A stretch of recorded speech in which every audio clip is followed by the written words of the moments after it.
Today is Palm Sunday. Palm Sunday marks the beginning of Holy Week. It commemorates Jesus' triumphant entry into Jerusalem, when crowds joyfully welcomed him, waving palm branches and proclaiming Hosanna, that blessed is he who comes in the name of the Lord, as we read in Mark 11, verse 9. Yet within days, these same voices turned against him, shouting, "Crucify him, crucify him," as we read in Mark 15, verse 13. Palm Sunday is not just about a celebration. It's also a true deep reflection. The same people who joyfully welcomed Jesus later demand his crucifixion. This reminds us of our own tendencies to change, to falter in faith and turn away from God when faced with the challenges or pressures of this world, like a power, authority, wealth, and other pleasures. How often do we, like the people of Jerusalem, waver in our faith? What things have led to deny your faith, to erode your values as a Catholic, as a Christian, as a Muslim, as a believer? What pressures have made you forget you are a baptized child? What pressures, what power, what authorities have made you deny your faith? One day we are filled with devotion, one day we are prayerful, we go to church, and the next we let routine struggles or worldly questions pull us away from God. Palm Sunday calls us to be steadfast in our faith, not just during joyous moments, but even in the trials that inevitably come to us. Jesus knew that he would be betrayed, yet he still entered Jerusalem, still loved and forgave. We too experience betrayal by friends, by family, or even with ourselves when we fall into sin. Sometimes I tell people to be merciful to yourself. You are not an angel. You're a human being. You are not ideal. You are a real human being. The entire ordeal of what you see in this procession of Jesus to Jerusalem is the same thing that happens to all of us. Holding on to resentment and anger can fill our hearts with bitterness, leaving no room for God. The Lenten journey leading up to Palm Sunday is an invitation to all of us to let go of grudges, to seek reconciliation, and make room for Christ into our hearts.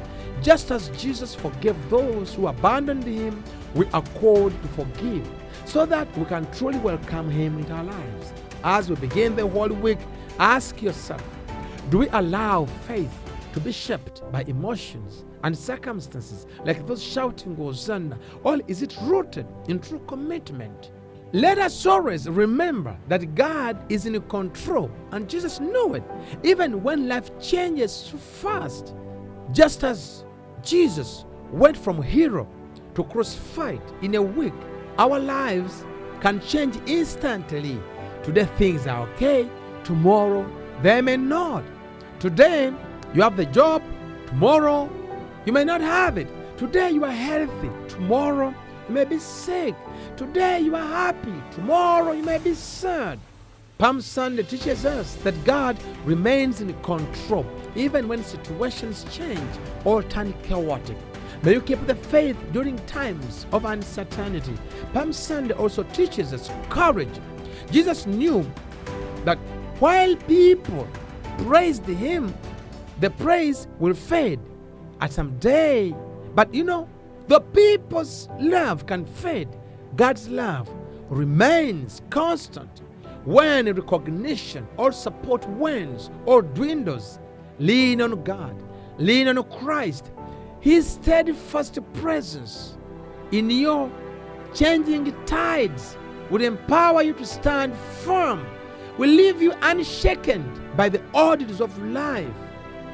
Jesus knew that all that was ahead of him was tough, but intentionally entered Jerusalem to fulfill his mission and destiny. This is encouraging to all of us to follow our dreams, no matter what we face, no matter what we have to go through.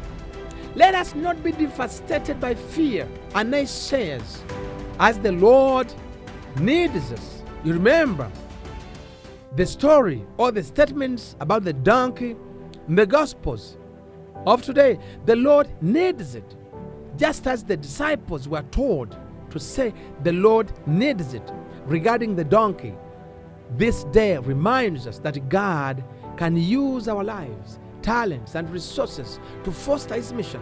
Let us use what we have to serve God, to serve the church. Palm Sunday bridges the gap between the shouts of Hosanna and the silence of the cross, urging us to remain faithful throughout life's highs and lows to deserve the crown of righteousness. I can't end this without talking about humility. Jesus, King of Kings, didn't ride into Jerusalem on a war horse, though he was king, but a donkey.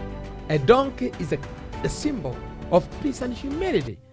In a world that celebrates flash and power, Jesus reminds us that true greatness lies in serving others with a humble heart.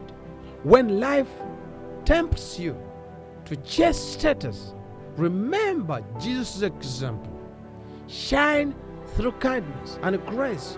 Trust God to lift you up. Someone said that not all of us can be famous, but all of us can be great, because greatness is determined by service. Jesus is the greatest of all, immemorially the greatest ever, because He served. Let us serve. As we begin the Holy Week, I encourage you to go through all the festivities of the Holy Week to experience how Jesus laid His life for all of us. Have a blessed Holy Week.